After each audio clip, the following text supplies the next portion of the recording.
Welcome to Smiley's.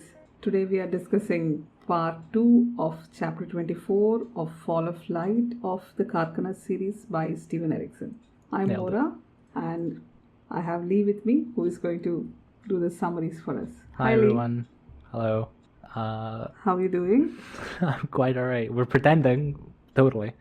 We did not just stop like 10 minutes ago. We're doing it again. Anyway, so welcome back everyone. So, how's your voice? I'm holding on. I'm doing well. It's not that much. We're almost done.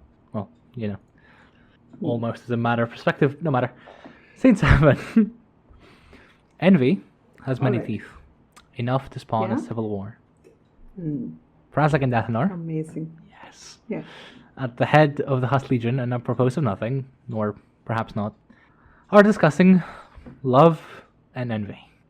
For men Yeah. such as themselves, Yes. they can find love anywhere they like, and yes, that does mean what you think it does.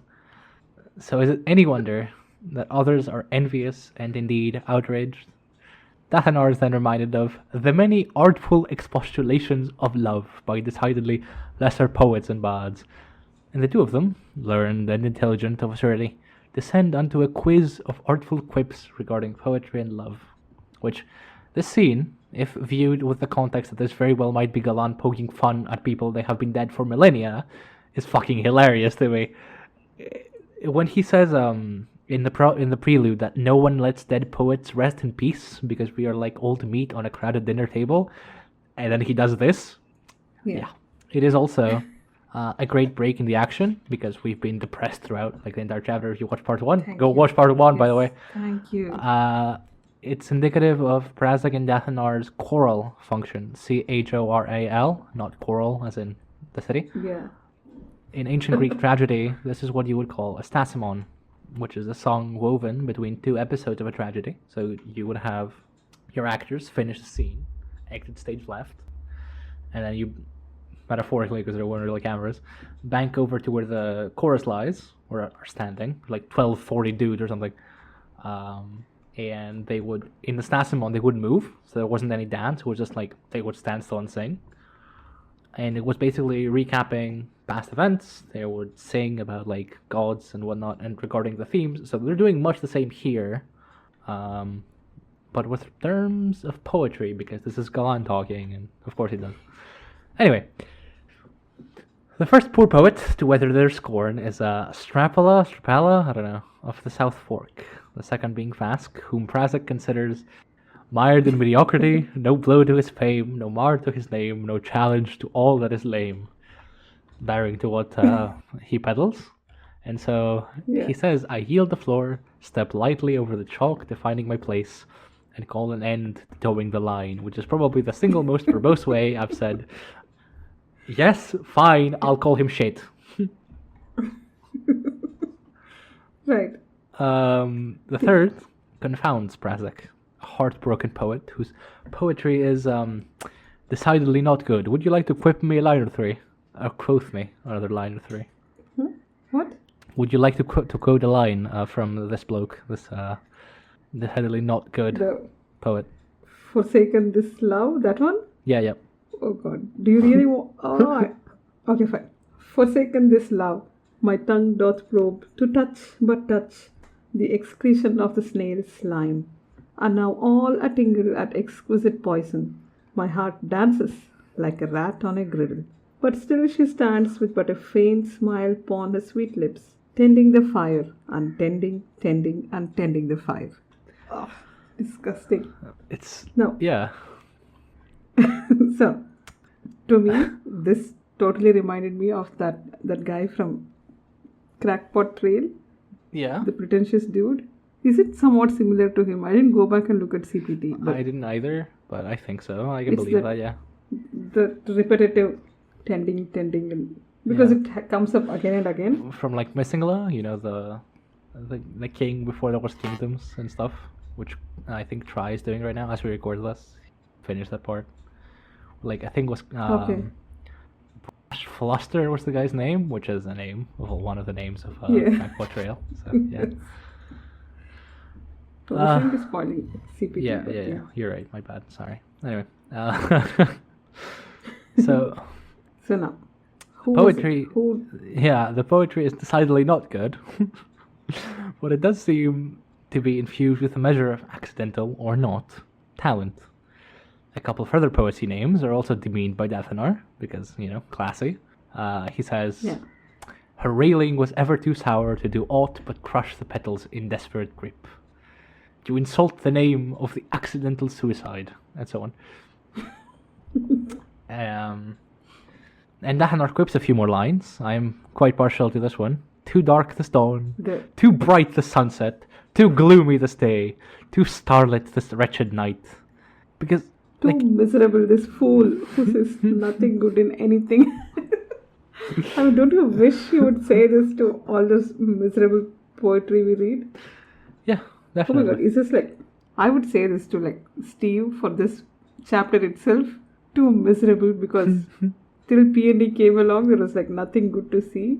Yeah. No, I think, and I'm somewhat indebted to Try for this one, but like the poem itself is like good from a technical perspective of like rhyme and word choice. It's actually good. It's just the subject matter is so awful and it's so like randomly disconnected to everything else that we've learned about this guy before. It just okay. Dathenar. Yeah, I mean, Then yeah. Go on. no, that's what Steve told us, right? That it's much harder to write bad poetry Yeah. than to write just straightforward good poetry because he has to put in the effort and then make it bad. Dathenar then puts the poet on blast again. Too obsessed with the trappings of rejection to focus upon the object itself. She said no, Object itself. and before her breath left the word, he was off. Epic visions filling his head, the ordeal stretched out like a welcoming lover. Hark well the willing martyr, and make jaded your eye upon his thrashing agony. This is a game played out to its gory end, with an audience evermost in mind. We learn that this poet he's describing is Varanaxa, a farce on Galan's creation, to snipe at his fawners. Now, Galan making an entire character to make fun of the people that praise him is somehow even funnier than his making fun of his detractors, to me. Also, what Dathenar says about, what was it, Harkwell the willing martyr and whatnot, it does evoke Ephody's prelude some more. An audience evermost in mind, witness to a poet's agony, makes for an interesting comparison to Galan's If I Spoke of Sacrifices, I Lied, if you recall. Because this is on brand for Galan. Does this like... Yeah, go on. Is this like to stand for someone who is like, who wants to be the martyr, who keeps getting rejected and keeps asking for this rejection? In many ways, it's like a fawner would be a flatterer, or rather an excessive flatterer. Someone who is praising someone a lot, and they're doing it with like an ulterior motive of maybe gaining like admiration or recognition or whatnot. And when he rejects them, he then portrays those people who would fawn after him as, suicidal until they drop dead on the tiles accidentally. By writing poetry that they don't even care about Galan anymore. They just care, he said no. So it's more important that we create this big narrative about, holy shit, he said no, and I'm so tired, and I'm so, I feel so awful, and, he's tending, whatnot. He's basically calling them assholes, flatterers, and bad poets in one character. Great guy. Very classy. Good shit, Galan. Nice one, brother. Right. And because we can't have many nice things, we return to the depressing parts. Dathenar. Oh, you still have a page of... Oh, is it started? No. This is the depressing part, yes. Okay.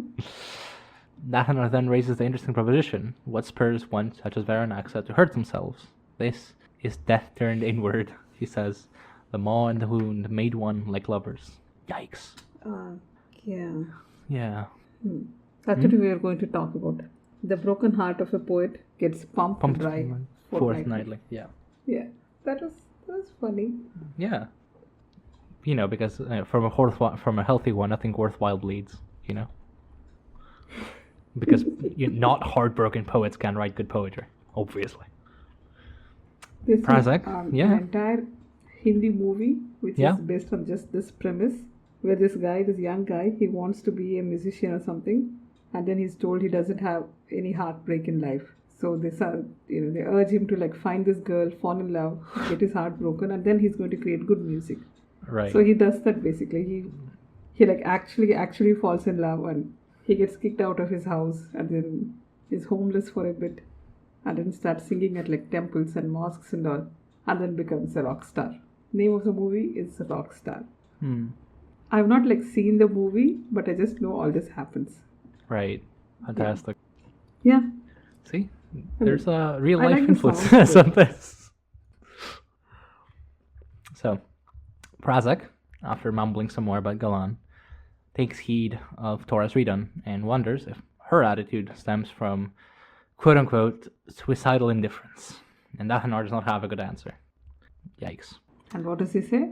What does he say? I think that's coming. You despair. Oh yeah, that's later. Yeah. Yeah. The Husk Legion's march is uncanny, and it unsettles both captains, and even the weather seems to be turning back to snow. Which, side note, I don't think I've brought this up before. I don't know why, but the weather in Karkanos is itself something used by Galan to make a story better. Because if you would count like days or weeks or whatever, winter doesn't last this long. Things would have happened by now. This isn't happening in one winter. But winter, as a means to slow down the advance of soldiers, to enforce like solitude, essentially develops theme. So the weather itself is in control of Galan, and now before, like the chapter before, when Hood left and like Arathan was in Omas Falak, like where did the spring go? And here in this chapter they talk of like the thaw, right, which is gone, and now it's back to snow, because things are looking up for the moment when Hood marched on death and whatnot, and now we're back to depression, so it's back to snowing, and back to all of that. I thought it was just basically darkness because it's Mother Dark and everything is ice and snow. Yeah. So they just have winter throughout. And maybe it was the rise of light which made them face like summer for a bit, but now that they're getting closer to Karkanos, there's maybe only winter. True. It adds to the atmosphere, but yeah. be a reason. Dathenar is then reminded of the ritual once more, and how it irreversibly changed everyone here. He is unsettled, walking on thin ice, and knowing not where to crawl. What has changed? Nothing, yet everything, boon and curse, gift and bane, and nobody, barring the Bonecasters, is wiser.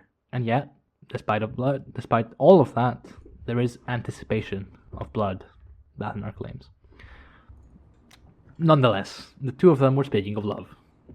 The Husk Legion is comprised of criminals, and their punishment has disallowed them any exchange of tenderness. He speaks of worth and rants, and wonders at those who hold love as a privilege. Dathenar concurs. Every god in ages past claimed it as a divine right, doled out like heavenly coins. Yet, how can such a currency exist? By law of supply and demand, value rises in face of scarcity? Does the absence of love make what little love there is inherently more valuable? Who gets to be the arbiter here? And, more to the point, what gives them the right to be arbiters? Prazek declares that the solution to this is to disperse with any such notion of love as currency entirely. Dathenar replies that he's but distracting himself, which, sorry, I cut you off. No, continue. It's just, I had like nothing substantial to say, just wanted to just appreciate it. Yeah, it's very nice. Dathenar replies that he's but distracting himself, since they are at the head of a legion that knows not itself, yet shows disinclination to introspection, which is just such a nice turn of phrase, sorry. It's a really nice turn of phrase. Yeah. While Thora's redone is, to be blunt, a bit of a mess. Prazek aptly replies that he distracts and Dathenar despairs, and hopes that Thoras will come to decide on life and love, the former being an expression of the latter that gives reason to the former. So, they think Thoras doesn't have any introspection, and Thoras calls Farrell as having no introspection. Mm-hmm. The next scene. Yeah. And now, this love as a privilege, that's what has happened to Mother Dark, right? Her love has become like a privilege. She's not allowed to love whomever she wants. Mm-hmm. Neither she nor Draconis nor Rosander can choose what they want, because It is safeguarded. It has to be granted by somebody's wishes. How can that be? Yeah, you have something to say there. No, not really. No, I'm glad to be doing this with you. You know, it's very nice because Yeah. I wouldn't think to comment on that. Like academically, I may pick it up at some rate, but I don't put value on it as much. To quite what extent this theme pervades, you know, like it came to me now, like Lhasa is very similar to this, right? Wherein she uses love as a lure, as a bait, but she loves everyone, all of her husbands. She's not treating it as a value. It's not like because she loves Hanako, she loves the others less. Yeah. Whereas with Mother Dark, like no, you have to be the consort. You cannot marry because marrying would be upsetting to the highborn, all that shit. So you can't actually be married, no matter how much you love one another. Love is only, you know. Why am I doing that? I should not be doing that. I should move on. I don't like this. Oh dear. Yeah, it's a privilege. Oh dear. I distract and you despair. Okay. Lovely. No, but the thing is, it's the same theme, right? That's the Yeah. rest of this chapter is all about that. That there's nothing else happening here except everyone thinking how much their love is a privilege, whether they deserve it or not, and how they weigh themselves against their love. Mm-hmm. No? Yeah, absolutely. Chorus breaks my heart, man. Each time she starts thinking about Khaled Hussein, I just can't. Okay. Go on. Yeah, sorry. If there are some, that's what she said, jokes in between, I'll be so happy. At last, Prazek ceases distracting and asks the question in both their minds. What did the Bonecasters do to them? Neither of them has an answer, at least not regarding the motives of the Bonecasters. And so, anticipation dogs them all. The Legion marches to Karkanos, and when Farr signals a halt, the coordinated silence scares Dathenar. The Legion is now to march to the Valley of Tarns, with the battle in the horizon. All at once, the Hust Iron begins to moan. Ooh, ominous, right? Yeah. It's like this whole thing is so dreaded because we kept hearing about how much they are screeching and shouting and screaming that Hust Iron. And then now there is just ominous silence, which we're just getting used to. And now it picks up. Yep. Scene 8. No. Yeah. Dusk chases us What? all. So we got to Earth vomiting his guts out. And to his surprise, he's not being derided for it, for a change. The Hust song fills the air in place of the words of soldiers, even as the company wheels. Wareth seeks Rance but can't find her, and as though to confirm Prazek's words from earlier, thank you, he believes he's undeserving of her, and more so, that she views him as an affront, since her demons are inescapable. Lister stops Wareth's thoughts and basically loses his shit on him. Everything is wrong. Look what's happened to them, and not even Lister himself knows what the fuck happened here.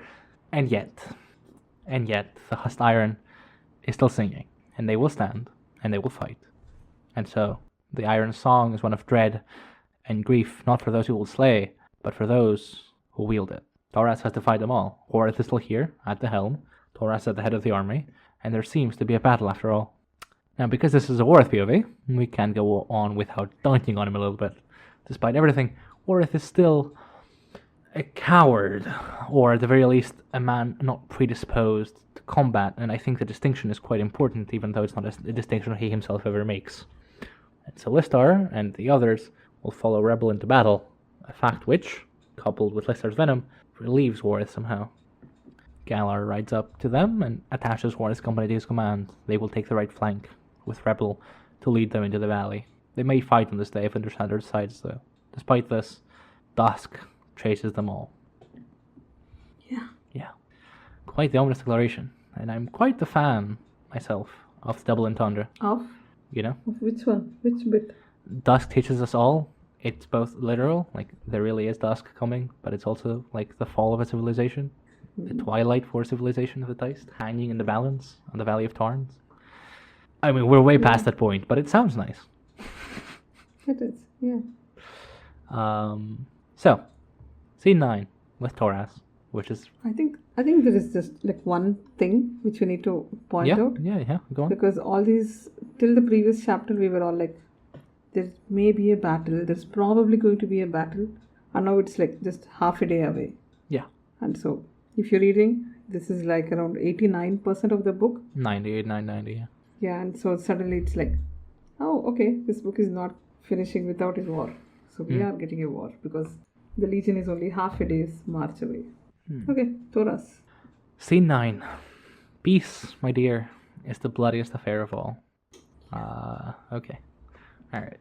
Which was a chapter where somebody talks about going back.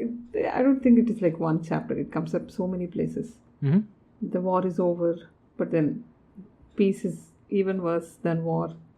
Yeah, it's not like a single chapter. Yeah, Torres talks about the simplicity of war in the chapter, and I don't know if I write about this, but there is a scene, I don't remember the chapter to be honest with you, with Rasander and Serap in Forge of Darkness talking about this, about old soldiers being ghosts, that they have to fade away because they have taken on the world's hurts.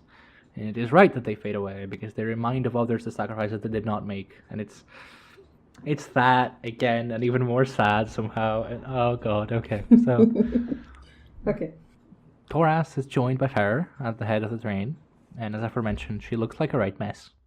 If she'd known they would fight today, she would have rationed the wine to stay wasted throughout. Now, alas, she drank too much and too quickly, and sobriety is creeping up on her.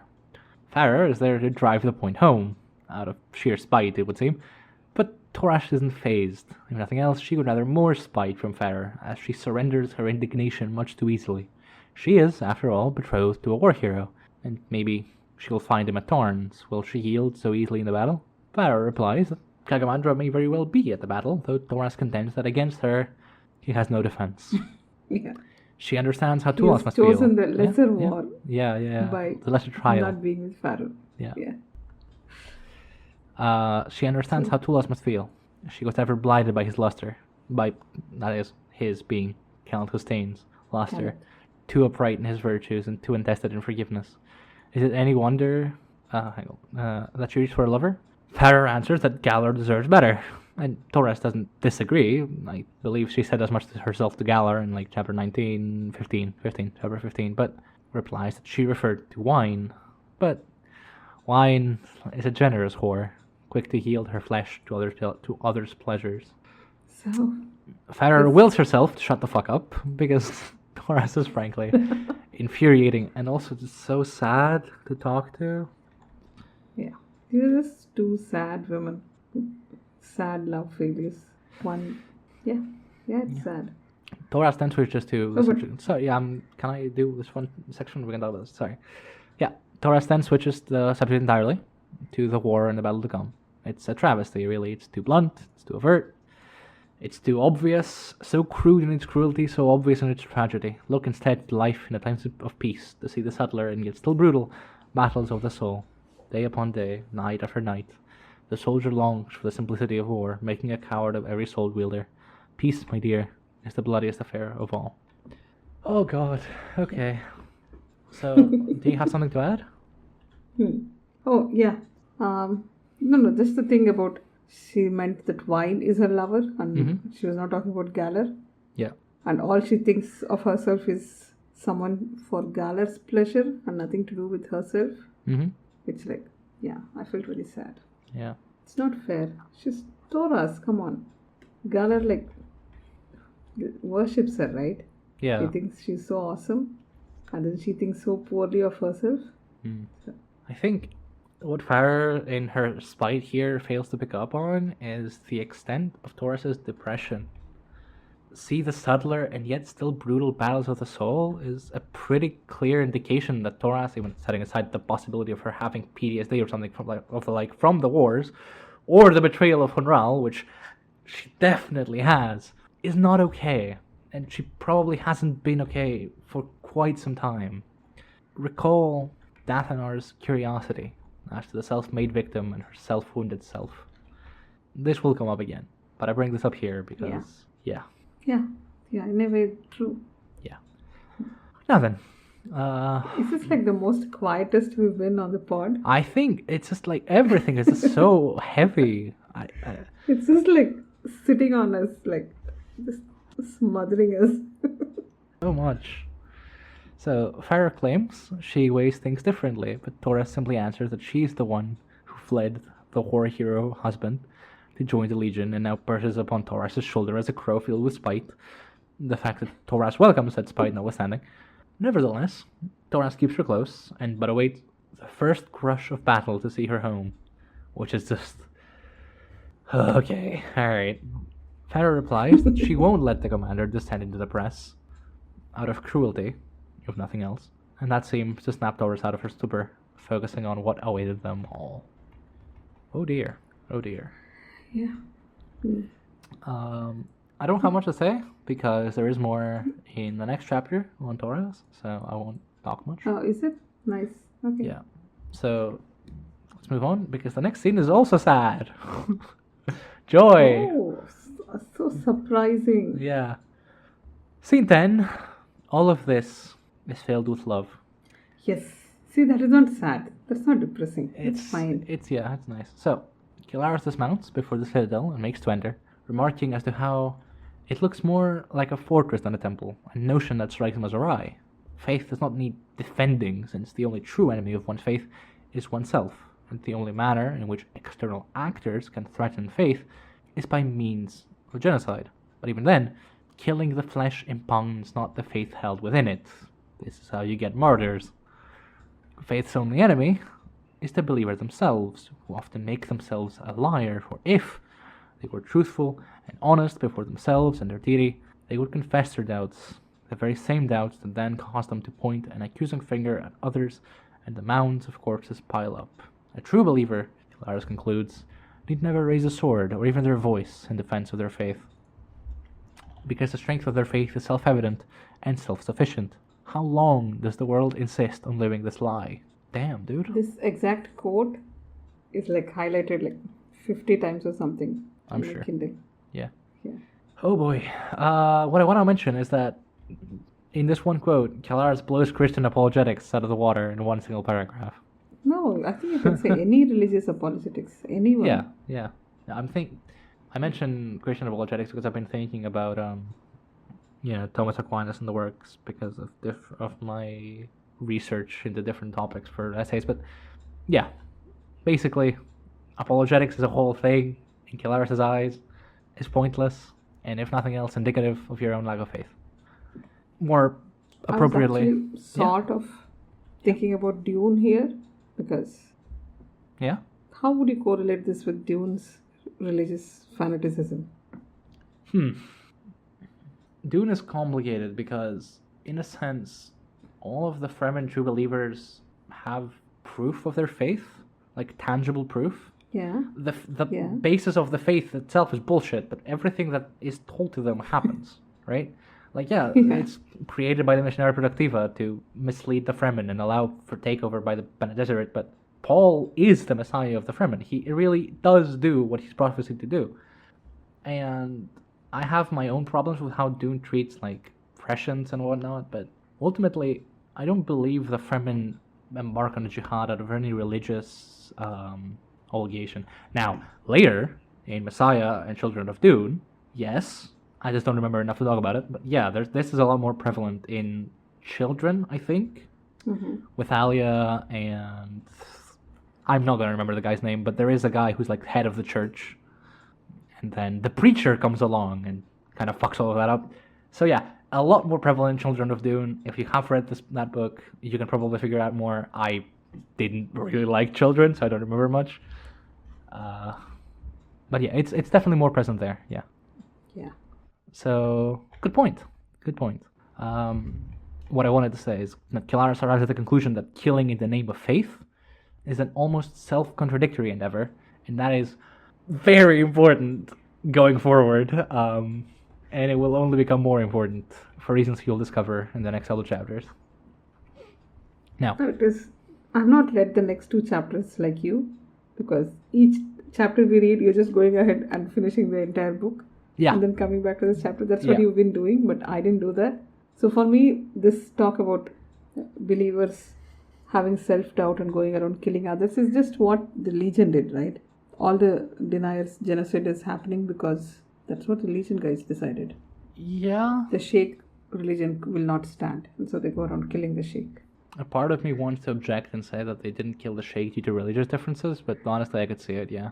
Yeah. No, the whole term deniers came up because they denied mother tongue. Yeah. No, that. Yeah.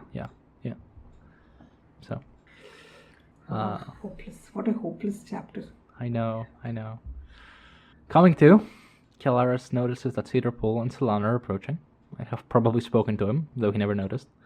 And he forestalls them by declaring that this war is unnecessary. Cedarpool replies, Dear Captain, we all know that. We fight because we have lost faith. Yes, fighting is proof of our lost faith. And now people will die in payment for our own private failings. This is not a civil war, not a religious war. I don't know what it is. Would you like to quote me what Enda says next?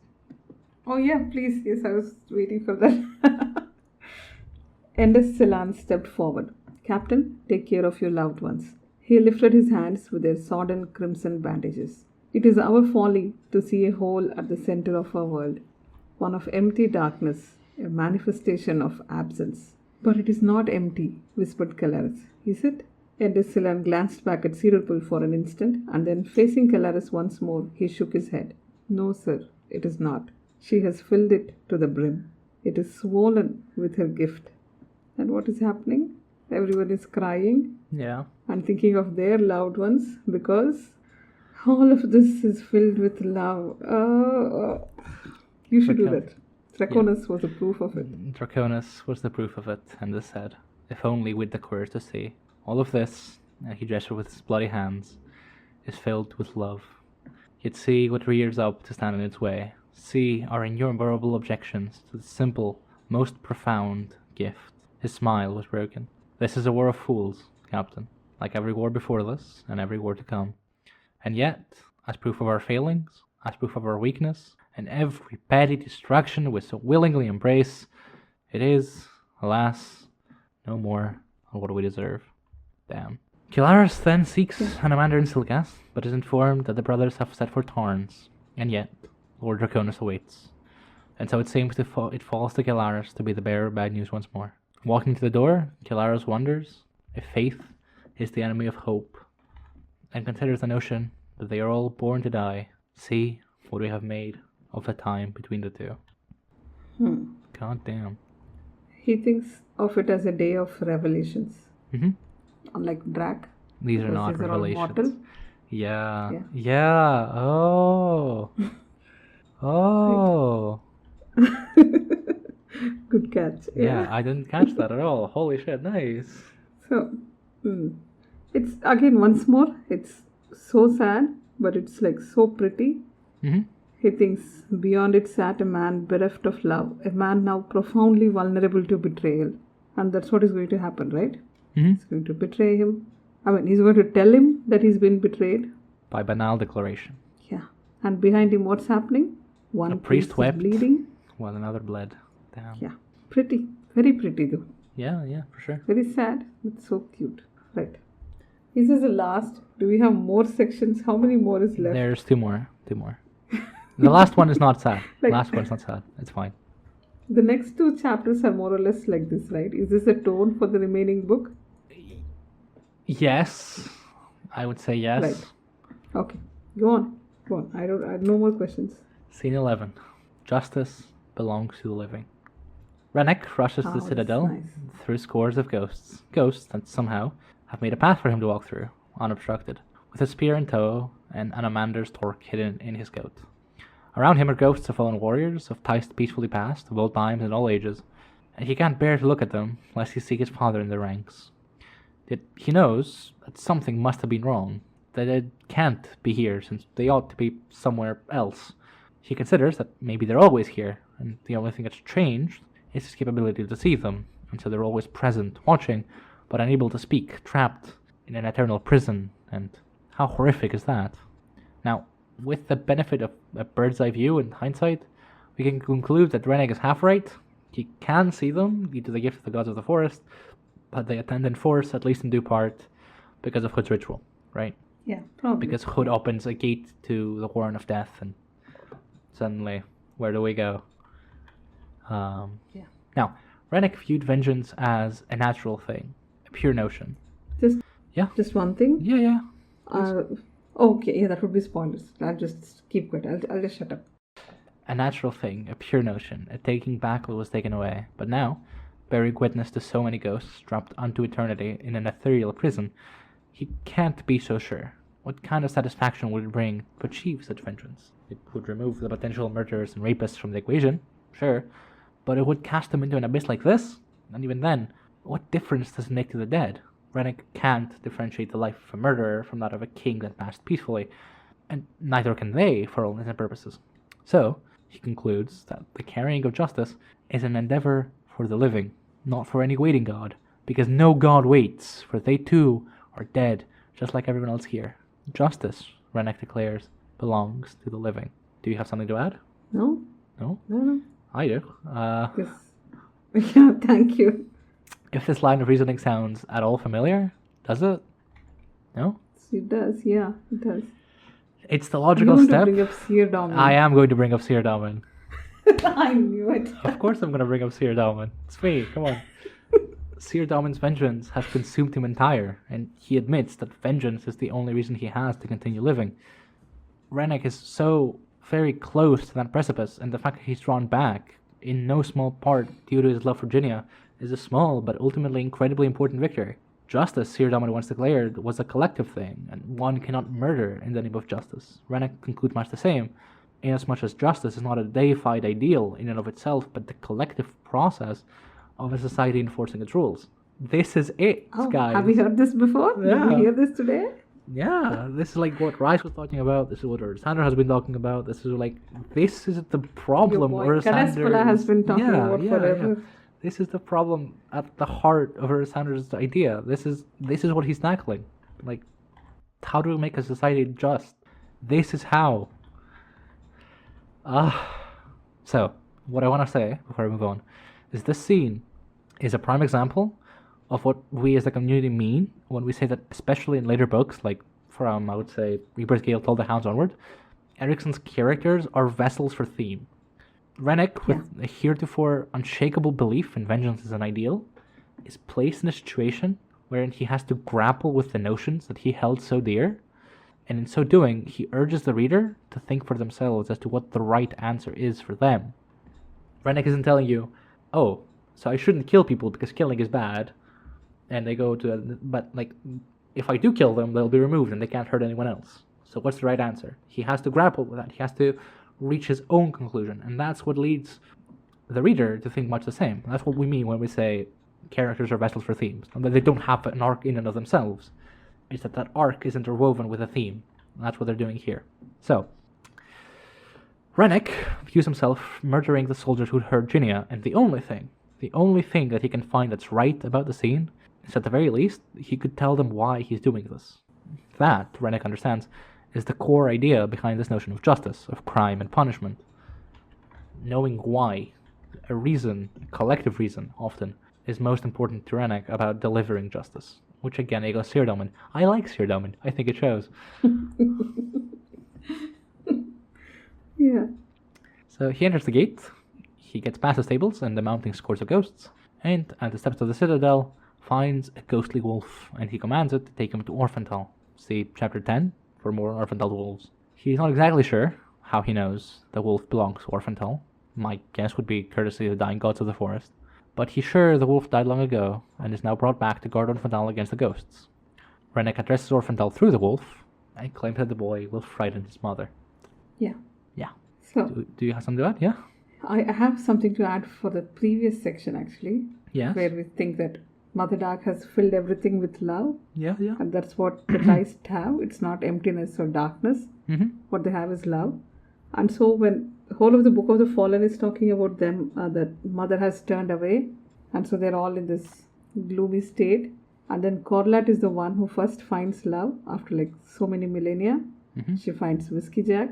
And everyone is so impressed with that. Because probably that signals the return of Mother Dark, maybe. That she was turned away, and so they did not have access to like the way they would have loved if she was there. Mm-hmm. So maybe from Memories of Ice onwards, she's turning, and so Corlett finds love, and everyone is so happy about it. And then the damn asshole goes and gets himself killed. I think it's also a nice contrast, since we brought up the Book of the Fallen, it's a nice contrast to the Aimas, right? Whom, even in this book, we have Korya. Korya comment on how easily Fail wears his emotions and how heartfelt he feels. He is genuine, he's honest with his emotions. We see Onrak, when he becomes mortal again, just lose his shit.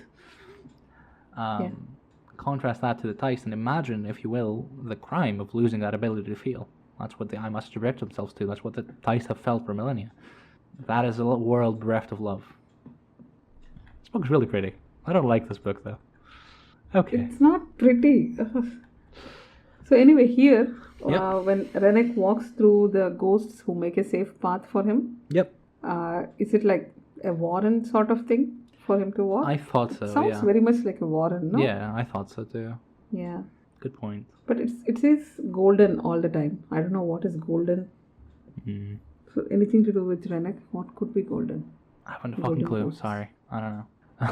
Yeah, it's a Andy chapter and there is already like 2 mentions of gold. So something to watch out. Agree. So. Last section. Scene 12. We made it and nobody cried. Yeah. Good for us. Let's go. Let's go, team. Okay. Scene 12. Oh, this is the fun one. Yeah. I nearly killed your uncle, milady. Anything else? Yeah. So. Right. So Pelk makes for the estate of Ishtula with the intent to inform her of the disposition of troops. His uncle, Venice Terade, in contest with Khalid Bahan for biggest asshole and idiot in the entire series, is blocking her path because he's a misogynistic prick. I don't like Venice much. And an abuser. Pelk genuinely considers cutting him down where he stands for his temerity, and doubly so for proclaiming that he doesn't fear her. Any swordsman worth their salt would know fear as an ally. She tells him as much, call the houseblades off, because playing at bullies demeans them, and it'll be of scant little help if Pelk does decide to cut him down, which she comes very close to doing. Anyway, a houseblade shouts in pain behind Pelk, and Grip, bloodied sword in hand, appears to dismiss the raid and asks him to maintain his vigil. How nice. You don't want to be disturbed. Yeah, that was so snarky, so amazing. Got him. Inside, Grip chides Pelk for her foiled attempt at murder, but she remains steadfast. She's left wisdom behind, and she will kill Venice one day. Even if the houseblades would cut her down, it wouldn't matter. Not to her, anyhow, because Kilaris would certainly object. Pelk admits to forgetting that anyone else in the world cares about her. Like, yikes, dude. I guess someone did give Pelk a hug. Give Pelk another hug. She needs one. Give all of them a hug. Everyone is thinking the same thing and roaming around, right? Yeah. All of them think, oh, I don't deserve this, blah, blah, blah, blah. Grip then takes her to Hishtula, whose relief at seeing them is evident, but Grip bears bad news. Anamander has forbidden them the field, and Venice will instead lead the halfways to battle. Hish objects, but Grip, minded of his previous interactions with Anamander, replies that there is a certain freedom to being driven away in this manner. Hish then asks Pelk what she has to report, and she replies she almost killed Hish's uncle, would that she had. The Hust have taken to the field, and Lord Anamander has taken command of the Houseblades of House Dragons. He will defy Mother Dark. Now, Maura mentioned this already, but the absolute, deadpan manner in which, Pelk mentions, yeah, I almost killed your uncle, and, she's like, yeah, cool, just another Tuesday, bro, whatever. What else do you have to tell me? It's so nice. Yeah. So, Grip makes the object. Yeah, go. Sorry. Oh, no. Once she realizes that they're being sent away from the war, it's sort of, they both come to terms with it quite quickly, It's sort of heartwarming. Yeah. They're both warriors. They do want to fight. They do want to be with Anamander Rake for so many reasons. Yeah. But they're dismissed and, it's nice. This is the only nice love story couple we see here. Yeah. This is like Ericsson's gesture after wringing us dry for the whole chapter. You can have some love. He gives us this one bit of this one tiny bit of a couple who are happily going to retirement. Oh dear. So, Grip makes the object, but Pelk then continues. His refusal of their participation in the battle is out of... Why doesn't Anamander deny them the field? Please go on. Why does Anamander deny them the field? For love? For love. With sorcery afoot, there's a good chance neither of them survive the upcoming battle, and Anamander wouldn't be able to bear that. Hish objects on the basis of honor, but Pelk replies that in this new battlefield, there is no room for honor. Sorcery makes battle a chore, a remote and faceless instrument of murder. If death can strike without discrimination, then truly we are fallen. Now, I think we brought this up earlier, but this isn't the first time Hish brings up honor. She objected similarly to the use of arrows, like Mora said. Honor in warfare is also a concept in military ethics in our world, with the notion of jus in bellum, which is it's a translation from Latin of just war theory. Under this framework, sorcery would be considered a means malum in se, or evil in itself, and would thereby be prohibited. However, lest we forget that beyond the romanticization of warfare that such honorable means bring, and Karkanas, they are another tool of encoded oppression. Not everyone can afford the full plate armor that Hish wears, but many a hunter can make flint arrows to take soldiers down with. This notion of honor arrayed against love, as though they're enemies, is once present, right? We saw that with Draconis, we saw that with Onamander, we saw that with Calaris, and now it's here. So sad.